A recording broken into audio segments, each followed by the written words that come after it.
পাঠান মোগল তারা এলো, ইংরেজরা এলো, এসে কি করলো? লুটপাট করে নিয়ে চলে গেল। কোন শিক্ষায় শিক্ষিত হচ্ছি আমরা একবার ভেবে দেখুন।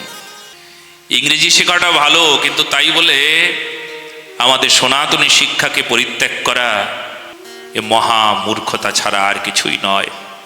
কারণ যে শিক্ষায়, সনাতনী শিক্ষায় কি আছে? সত্য আছে, শান্তি আছে, দয়া আছে, প্রেম আছে। যে শিক্ষায় উদারতা, মহানতা মানুষের হৃদয়ে ভরপুর করে দেয়, সে শিক্ষা থেকে আজ আমরা বঞ্চিত হয়ে গেলাম। গীতার গীতোক্ত ধর্ম থেকে বঞ্চিত হলাম, কিন্তু আমরা ইংরেজি জানি, বিদেশে পড়াশোনা করতে যাই, স্বদেশীর আনন্দ রস আমাদের জানা নাই, স্বদেশী প্রেম নাই, বিদেশি প্রেম হয়ে গিয়েছে। দেশের ঠাকুর ফেলে দিয়েছি, বিদেশের কুকুর ধরেছি।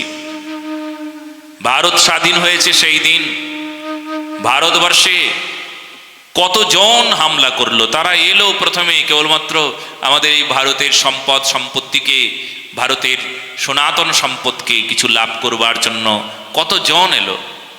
কেউ কেউ এলো যে সনাতন সম্পদের ওপরে যেন আলাদা একটা প্রভাব বিস্তার করবে, তার সেটাকে ধামা চাপা দিয়ে তাদের কিছু মত পথ পন্থাকে প্রচার করে এই সনাতন সম্পদকে বিনষ্ট করে দেবার জন্য এলো। শক এলো, হুন, পাঠান, মোগল তারা এলো, ইংরেজরা এলো, বণিক রূপে বাণিজ্য করবে। ভারতবর্ষে সম্পদ দেখে তাদের লোভ হলো, তারা এলো, এসে কি করলো? লুটপাট করে নিয়ে চলে গেল। ভারতীয় সংস্কার সংস্কৃতির ওপর এমন একটা অন্ধকার সময় এলো যেখানে আমরা হারিয়ে ফেললাম, ওদের মতন চলতে শুরু করলাম। এলো এরা, আমাদেরকেও বিদেশি বানিয়ে দিল। স্বদেশী শক্তি, স্বদেশী রস, স্বদেশী ভাবনা কারোর হৃদয়ে ভালো করে খুঁজে পাওয়া যায় না। ভারতবর্ষের প্রেম প্রীতি সেগুলোকে আজ যেন বিনষ্ট করে দিয়ে চলে গেল।